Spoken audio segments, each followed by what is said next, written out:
And what was wrong with him? He was cute. Nah, he's got some issues. But he brought you flowers. I know. Like I said, he's got some issues. Hey, this is MichelleSpiva, your practical priestess of wisdom, and I want to welcome you to today's podcast of Wisdom Smack. Mwah! So come on with me on this journey as we talk about in the time of love bombing. Yep, I'm going to see you on the flip. It's going to be good, y'all.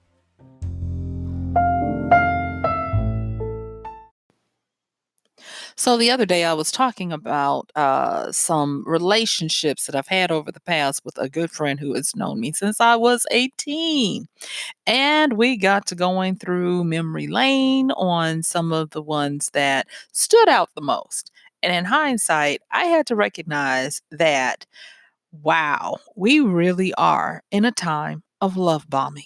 So let me bring those of you who are not familiar with this trendy statement or term up to speed. Love bombing. It is the act of consistent companionship early. It is an unrealistic expression of love, and it is where the person is willing to say things like, I love you on like the first date or the third date, or let's move in together. And so, love bombing in that sense is where it is too much too soon. And that's where we start. But of course, as with anything, wisdom has a way of showing us the complex web that is woven when we delve deep under the surface. Okay, so I almost call this, love bombing country and those types of things because it seems to be cultural, and there are some arguments for why that is. So, if you will, let me take you back through a little bit of interpretive history, not revisionist, just interpretive, y'all. And that is, go back to a time in the turn of the century where divorce rates are at an all time high and there are children involved. And a lot of these children are shuttled between parents because now both parental rights are moving into a liberation of justice where fathers and mothers are being considered as having the rights to have their children live with them. And so you now have these kids who spend a week living in this house, a week living in that house, or a weekend here, a weekend there, or a holiday here, or a holiday there, to the point where they get bartered and used as sometimes leverage, sometimes as um, a object to be dangled and used against one another in a grand battle. And so fast forward 10, 20 years, and now these children are adults. And it was around the early 2000s when a book came out about love bombing your children. And it was written by a sociologist who was well meaning. They even say that, because I have not read the book, I've just looked at the ramifications of the book. Okay. But they actually said that it was a benign expression of the term love bombing. And I wanted to bring this up because it was a psychologist by the name of Oliver James, a British psychologist. And what he did was is he recommended love bombing as a way for parents to help their troubled children. And people embrace this because you had people going on to say that, oh my gosh, when I did this, I was so much better equipped and able to see life through my child's eyes because I'm spending all of this one-on-one time with them, only to have the aftermath or the reverb of it decades late, a decade or two later, where now these children are adults and they define their expression of love through the terms of this love bombing. And so in that context, love bombing started off as something good, but it unleashed the kraken, if you will, in what we're dealing with now with adults who have no problems ghosting, have no problems being all or nothing, and have no problems falling into a triangle of romantic terrorism that I'm going to talk about in a minute. So let me walk us through this because I don't want us to let this opportunity go to stretch and grow and to change the course of where we're going. All right. So, with this whole understanding of love bombing as we are right now, I, as a romance writer who has been writing for about a decade, I had to take responsibility for this myself. And it has sometimes been described as the romance guide to love, where it's insta love and they see each other and oh my gosh, they're in love. And now in the heterosexual sense, because that's the one I'm most familiar with, um, the roles are totally defined, and whoever is the aggressor is received with kindness and yes, I love what you're doing. And it is just an all enveloping and consuming thing between the love interest. And I had to start stepping back from that because of course when you know better you do better. And so for me, I had to start backing away from that and making it where this could be more realistic, where I started including timelines to have the times exaggerated or putting them in realistic positions where they would be forced to have to use all this time together to get to know each other, whether it be by peril or by circumstance. And so this is not an excuse for my past books, and a lot of them, I'll just be honest with you, a lot of them I have unpublished because I just didn't want that toxicness of a romantic expression out there, especially when I found out that romance writers are in the top sources for how people articulate what they should be doing in a romantic relationship. Okay. So I wanted to, fess up to that first and foremost because I don't want to continue to be propagating an egregious fantasy that is toxic at best. All right. So when we talk about this whole love bombing situation, it can be innocent and turn into something, or it can be diabolical from the start. And there's not a lot of time to go deep into this. So, what I'm going to do is keep it where we're going to talk about. I'm going to deal with the big ones first, the toxic, you know what you're doing kind of types, and then we'll move into some of the more benign. They didn't know what they were doing, and then this it turned into this kind of thing. So, if you will, when a lot of people talk about this whole love bombing culture or situation that we're in now, they pin it all on narcissist. But there is a history with love bombing. Let's even talk about the genesis of the name. Love bombing actually came into existence with the formation of it in the 70s, where we had cults. Yes, cults, cults, namely the one headed by Jim Jones, the Unification Church. And the concept was when someone showed interest into joining their organization, they would love bomb them.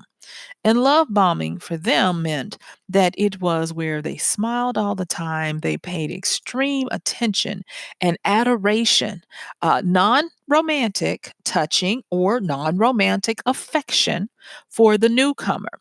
They tried to convey genuine expressions of friendship, fellowship, and interest and concern about them. They even went so far as to try to recreate the ideal familial existence for this person because a lot of people were coming out of abusive relationships within their family constellation, and this was a breath of fresh air, and so much so that they were willing to say, well, this is my new family, and replace their family with this new one. But as things are wont to do, and human nature is fickle like that, or capricious, whatever you want to call it, this love, in quote, to become feigned and as a practice of psychological manipulation. Now, this was done in order to create that feeling of unity within that group, and it's us against the world. And then they were able to paint the world as hostile, as toxic, and as unsafe, so that they could say, see how much love you get here. You're only safe with us.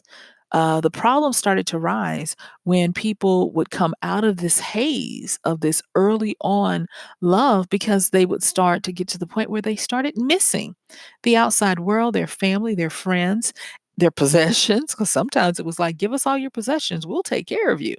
And when they tried to reestablish connections to the outside world, that's when stuff would hit the fan and it became an issue.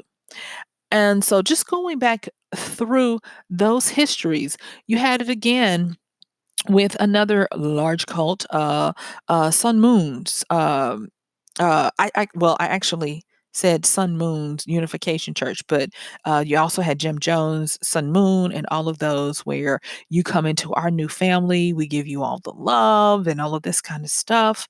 And the Moonies is what they were called. And so it was where we started to learn some things. Not me, because I was a kid, but this is the history of this particular area of therapy that I'm sharing with y'all real quick. For thank you for permitting me to do so. And we started to learn that one of the biggest indicators that people are love starved is their self esteem.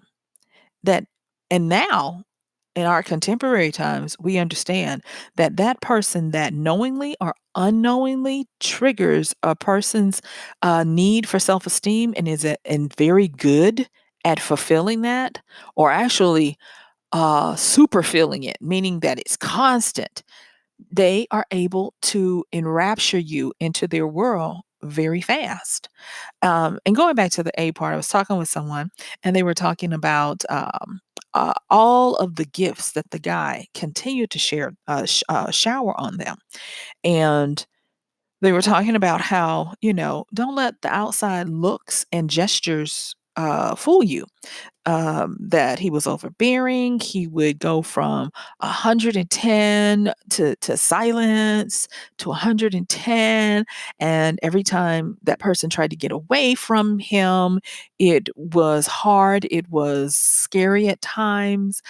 It was just crazy. And so I was like, you got love bombed. And they weren't familiar with the term. And I talked to them. And so it got me to thinking. I was like, I need to share this with you guys and give you some wisdoms on what it is, how to be aware of it, whether you're the recipient or you're doing it, and how to move forward. So if we're okay with that, let's continue to get into this. All right.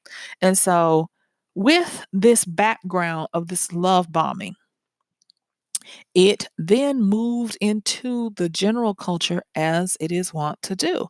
And you have to remember that economically, moving into the 80s and the 90s, it was all about getting that paper, getting those Benjamins, that almighty dollar. It always has been that. But in this particular I'm going to say 30-year span from the 70s to the 2000s, that was counted as king, and we were all about self. I've talked about it in other podcasts about it actually being known as the century of self, where it was all about us. Whereas previously in the 19th century, it was all about community and family, with the building of strong family dynasties and movements. And dynasty who? Dynasty what? in the 20th century. Uh, but it spawned some things that are now coming home to roost, and we're having to deal with them. Particularly right now, this whole love bombing. And the sad part is even though there are some diabolical uses of it that I'm going to continue to talk about, there are some people, and I'm saying some in a conservative way, but there are a lot of people who don't understand that love bombing is not the best expression. I'm not going to even say best. Love bombing is not the way you want to express love in a romantic or even a friendship relationship. Um, there are certain things that people are grasping for now because it's been many years that this has been propagated, that this is how you do it. We have media, entertainment, and everywhere you look reinforcing that this is how it should be done. And they don't realize that no, this is not healthy. And so let's get back into this whole love bombing because like I said, it has a lot of stuff going on. So fast forward to the the 80s and 90s where money is king. And thus you have gangs and you have pimps. Yes, I said it. As well as cults continuing to draw people in with this whole love bombing. We'll take care of you. And because we already know that if you have 20 people contributing all their monies as opposed to one or two, of course you're going to have more money to work with. And then you're going to have that allure of we can take better care of you and provide for you way better than if you were on your own or if you were with your sad sack family. And so they were winning a lot of people over. We had these epidemics of gangs and cults, and for a lot of disenfranchised women and trans women, pimps who would do the same. These poor women didn't realize that they were being groomed and that they were being prepped to become these objects of these people because it wasn't just men, but people who were not as they seemed, but did understand the power of doing this. There are, I hesitate because I am not recommending this book. I read it. It scorched my soul, and I was like, "Oh my gosh!" But it's a book by the name. It's called Pimp, and it was written as a memoir of a man who had been a pimp in the 40s, 50s. Well, no, it was he was a pimp in the 50s and 60s through the 70s. And then he decided to write his memoir. And I and I had read it before it trickled into popular society. To be honest with you, I read it when I was in school as part of an assignment, as part of having to understand the battered woman's syndrome, women coming out of abuse. And like I said, it's scorched my soul only to hear about it being referenced by Dave Chappelle in a Netflix after special, where he picked out some of the salacious parts. And then it got all of these people who didn't understand really what it was about, but they were so busy trying to get a one-upsmanship on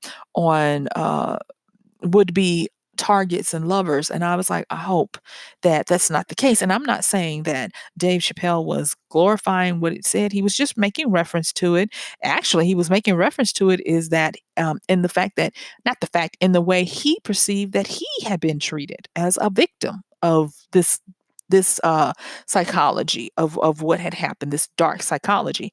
And I was like, oh my gosh, I hope these people are not glorifying this, only to see that, yes, a lot of them were glorifying it. And now some of the terms that were used in this book have permeated themselves into our common culture now. And I'm not going to repeat what they are. I'm not recommending the book. You will not see it in my books of mentioned books in this.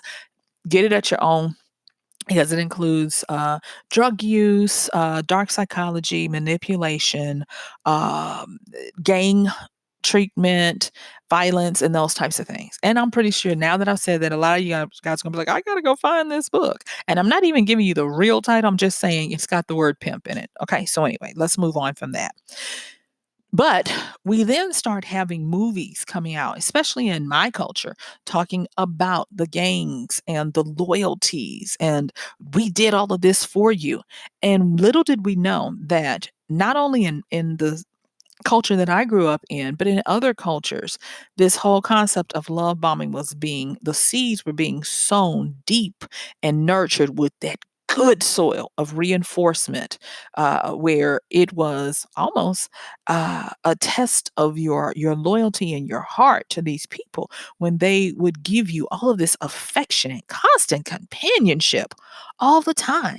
You would get, oh, you're just an ingrate. And so it was very hard to see where it could possibly lead. But because of time, good old time has now had its way, and it is showing us what the offspring of these seeds are doing. And now we are in a time of love bombing. Okay, so narcissist, they get the brunt. And I am not trying to say that narcissism is good or bad. What I'm saying is it's a condition, and it has a condition of varying degrees. Okay. And I will say this, narcissists are made, they are not born that way. Psychopaths are, but not narcissists, or even uh, sociopaths. Okay, so with the narcissist, there is so much literature that you can find on how they do this love bombing. And I'll go a little bit over it, but it's just covered. I just kind of wanted to give you a scale of the kind of things that you can peep from this. And again, I want to say that not every person that engages in love bombing is a raging, uh, dark or manipulative narcissist. There are gradients of it. So much so that I am going to recommend a book that I've recommended in a previous podcast. I did the podcast on Echo and Narcissist, and it was inspired by the book Rethinking Narcissism by the clinical psychologist Craig Malkin. And I will list that book in the show notes. But in that book, he talks about the range of the narcissist and the echoist, and it's a great read. It will help you to better position and understand where you fall on that range, and it will take the sting out of a narcissist, because most of the time we are talking about the hyper level of a narcissist and the hyper level of an echoist. So please check it out. It will do you a world of good in navigating what's required to remain safe, sound, and sane in today's toxic world of interacting with emotions. So these narcissists, oh my gosh, we're talking about, like I said before, we're in this regard, we're talking about the extreme ones. And all narcissists have a need to feel special, whether it was taught to them that you are special, or whether it was taught to them that you're not special unless you can gain my attention, aka divorced kids. Okay. Not all divorced kids, but some divorced kids. And so for them, that's what they bring to the table. They want to feel special. And when they no longer feel special in a relationship, or when they no longer get what they want out of a relationship where they aren't necessarily romantic attracted to it, they leave in pursuit of the next special conquest. And so I'm setting that up that way. There's a Huffington Post article that was done in 2018 that I'm going to put in the show notes as well. And they did a really good job of interviewing some of the people that I have followed in understanding this as well. I'm going to be giving shout out to Virginia Gilbert, of course, Craig Malkin, and to, I like saying his name, but Dewey Dale Archer, but he goes by Dale Archer. And all of them are psychologists, and they have done great work in understanding the love bombing. So, with a narcissist, what happens is they try to buy their their ability to control you, to subjugate you by putting you on an emotional podium with expensive gifts or declarations of love early into the relationship. And it's kind of like they seem like they're gluing you to a pedestal, but what they're doing is they're building up their emotional podium over you, their status over you. And so, according to Dr. Gilbert, and I do say that I want to preface this by saying that she deals a lot. She's a marriage and family therapist, and she deals a lot with high conflict divorce. And so I tended to listen to what she had to say. And what she says is that when these narcissists come with gestures that imply a level of commitment just out of the blue, it's usually the way you can tell this is happening is it's out of proportion with the length of time, and the depth of knowledge and experience they have with the person. Um, One of the things that she did say about these narcissistic love bombers is that they use grand gestures to manipulate. They will fake their interest in another person. They'll make you feel like it's genuine. And they will usually do it by using a combination of sex, money, attention, maybe even a live-in housekeeper, or access to important people, or vice versa. If you offer that to them, then they might be wanting to get that from you. She goes on to talk about how um, left unchecked, you will feel like you've been in a whirlwind of love bombs, and where you will feel depleted, depreciated for having had this experience. And then um, Dale Archer. And I think that he does one of the best jobs on giving you a succinct understanding of love bombing when you're dealing with a narcissist. He says that there are actual phases of love bombing. And these phases are where they idolize you, then they devalue you, and then they discard you, but then they repeat it. And so if you're in a relationship where you have this all or nothing, you are the one. I mean, the all eyes on you. When they are with you, there is no other. That's the ideation stage. But then if you do something, or you don't even have to know what you've done, they seem to flip or switch, and then you can't find them, or they're dismissive or cold or yeah, meh, or whatever. That's the devaluation stage, and then they just go ghost. They ghost on you. And but here it comes again.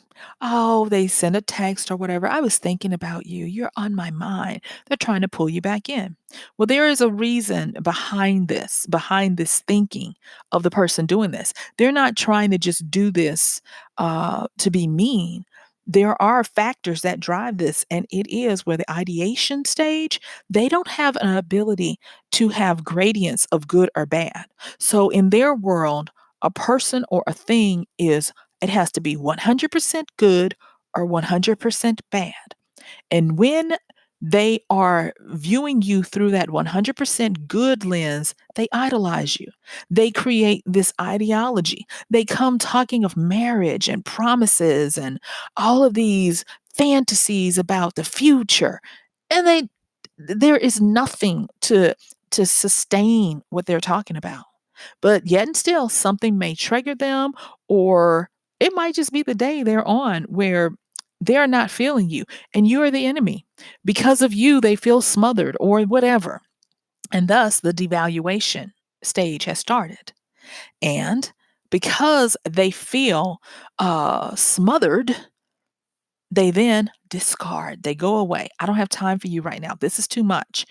And it causes irreparable damage to the receiver of this, because the receiver is out of the loop, because they're not really good at talking about what's going on with them, because heck, they don't even know what's driving them sometimes. And so what Dr. Archer says, Dewey Dale says, is stop, look, and listen. I mean, it's common sense. He's like, to avoid it, what you have to do is you have to, and this is the hard part, you have to break off the contact with the abuser. And you need to seek support from your family and your friends. And I don't care if it's been 20 minutes or 20 years, it's the same thing. We have to look at reaching out to our support system, who has gone through the test of time with us, through the ups and the downs. And that's one of the big things about love bombing. It is unwarranted because it is untested and untried.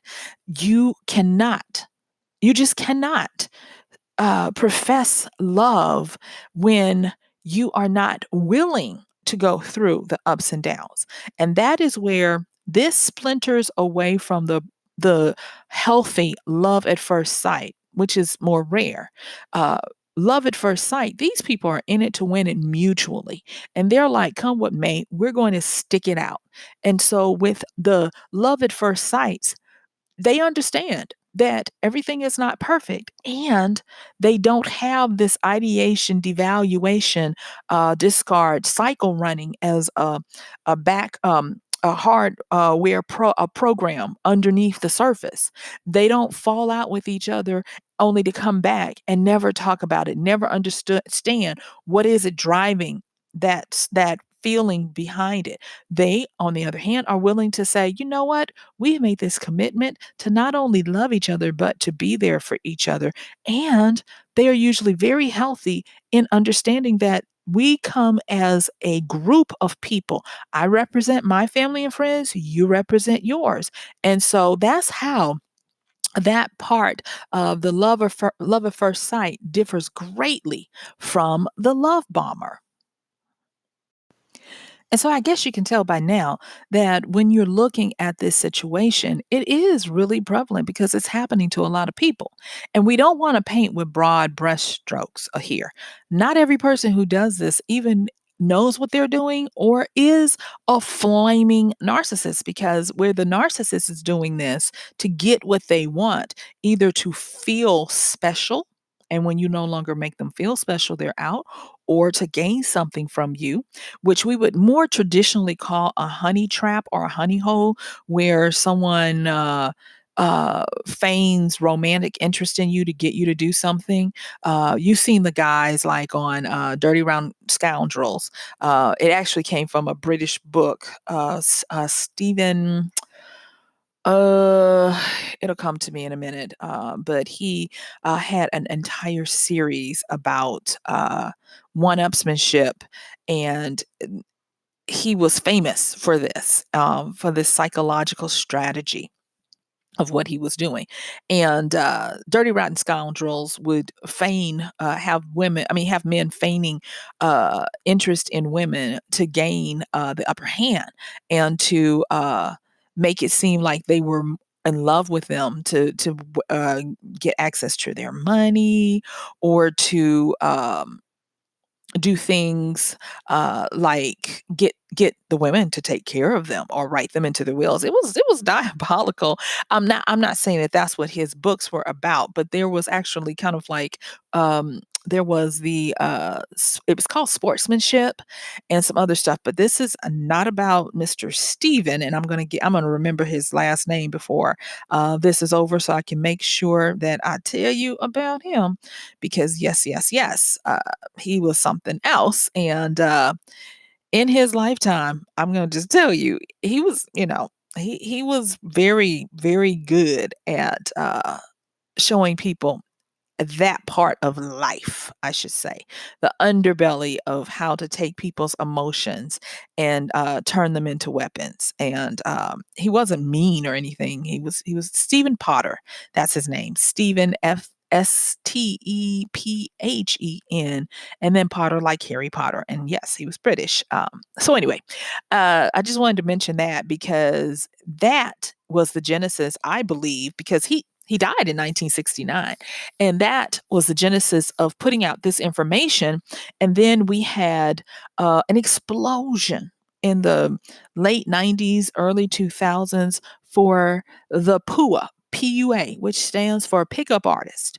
And these are the guys that I don't believe are narcissists, but they are taught to love bomb, and they think that it's the way of how you interact with people, when it is not. And I'm just going to say it now, if you have been thinking that this manipulative way of trying to trick women into liking you because you don't want to be a dope or anything, understand that it's built on shaky foundations, and it will lead you into these areas that are not good or sustainable, where you'll end up being hurt way more than the women will. Okay.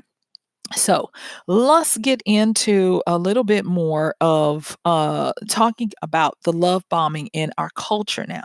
So now we've talked about narcissists. I've talked a little bit about cults, and I've mentioned briefly gangs and pimps. So you understand that they are the ones that they know what they're doing, and it is not for your good, and they don't care about having a long-term relationship. They don't even care about the long-term repercussions that it might bring you. But moving into the aftermath of Stephen Potter's books of sportsmanship and the pickup artist community, and ooh, dare I say it, the gold digger community on the other side. Don't at me. I am not looking down on any of these. I'm just simply pointing out some of the side effects. Let's just call them that, side effects of what's happening with this. And that is that we are now seeing people who do not know how to handle romantic conflict when things go awry as they do, because we are humans and nature. And yes, there will be times when you have to work and change and grow and wade into waters that are unfamiliar and you have no skills on what to do. And so you just got to go with them and go through them with the person.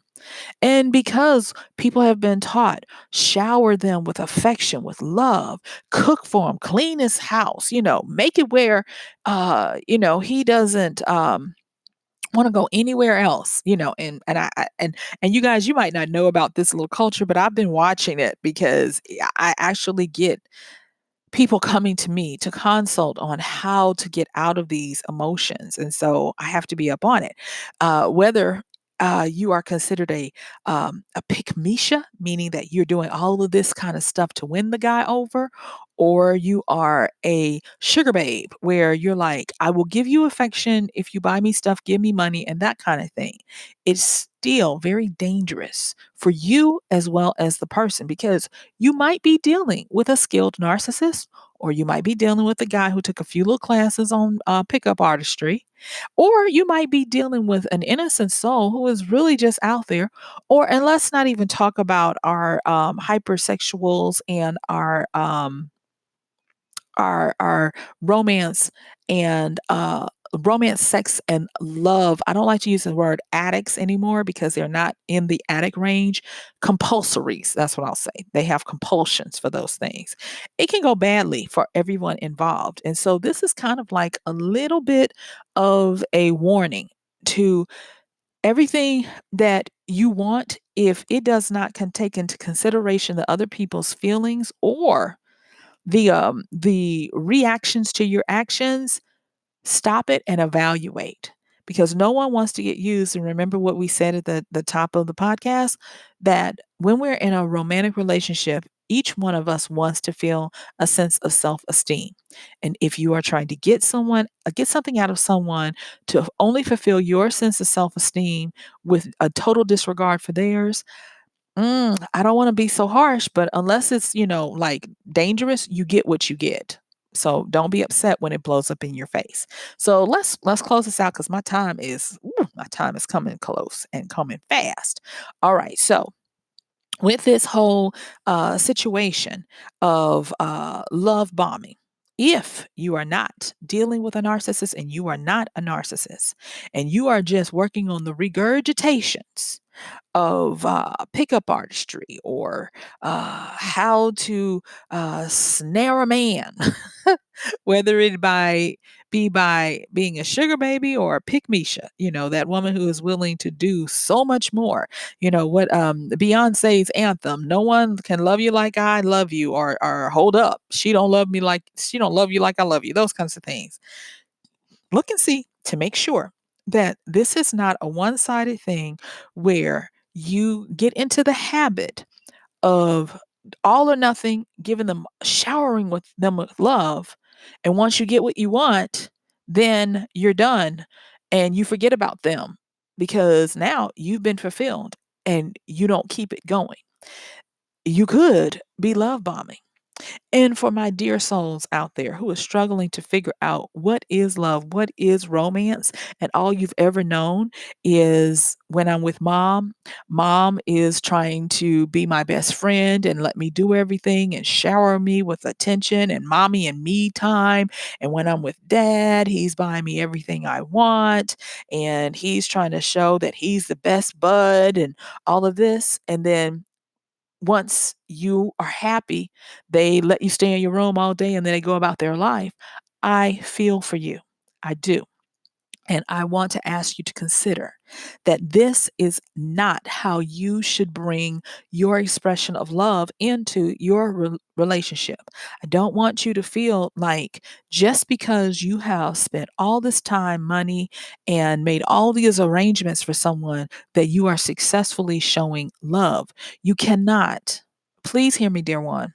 You cannot believe that because you take someone on a vacation and you didn't work during that vacation and you made sacrifices to your money or to your friends, that she or he or they should be happy that you ignored them for another week.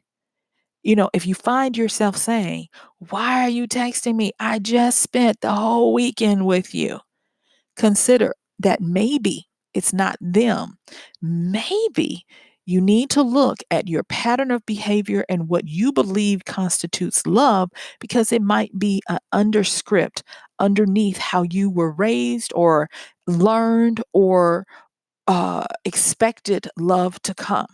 Love is a flow, it is continual. And we have a saying from where I come from, and it goes like this: what you do to get your baby, you have to do to keep your baby. So please don't start nothing, don't do nothing that you cannot keep up on that level. And that will hopefully help you to get back down to a level that's sustainable.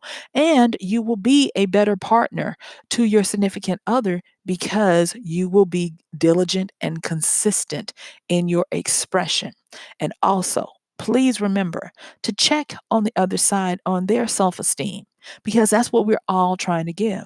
If you get fulfilled and now, oh, okay, I can divert my energies to my project because I've taken care of you, stop in your tracks. That is love bombing. You can't do a all or nothing and expect it to go well. And this last thing I want to say about this is when you are moving toward a romantic relationship that you really like, I want you to really consider if you are doing to that person what you would like to be have done to you. The golden rule is still real. And I want you to take that in consideration, because if you don't, you might be the person that a psychologist or a therapist is warning your significant other to just break it off, to move on, because you are unredeemable. So, with that, yes, oh my gosh, my time is up. I thank you for yours. This has been Michelle Spiva, your practical priestess of wisdom, with another podcast of Wisdom Smack. Thank you so much, my darling lovelies, for joining me on this podcast at what we called In the Time of Love Bombing. I hope that wisdom will work in you, through you, and for you, and help you to live a life where you have continual flowing love. And until then, don't forget to check the show notes, and please consider using our Amazon link at MichelleSpiva.com/AMZ for all of your Amazon shopping. We really appreciate it. The proceeds that we may receive go towards the further propagation of doing these podcasts. And thank you, those people who are supporting us by Patreon, PayPal, Venmo, and Cash App. Appreciate that as well. And check the show notes for the book mentioned, the good one, not the pimp one. Okay, so I'll see y'all later. See you tomorrow. Bye.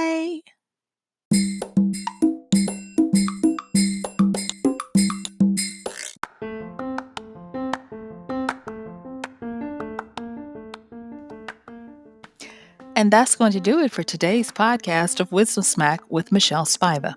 If you like this podcast, please help us get the word out. Like, comment, subscribe, and even share. And if you really like it, please help us continue to get the word out by considering using this show's link for Amazon. So when you want to go to Amazon and you do all of your general shopping, please use MichelleSpiva.com/AMZ. It's simple as that. It doesn't cost you anything extra, and this show might receive a little bit of commission that will go towards helping to further get these episodes out to you and to others. So thank you so much for listening. This has been Michelle Spiva with Wisdom Smack. Bye.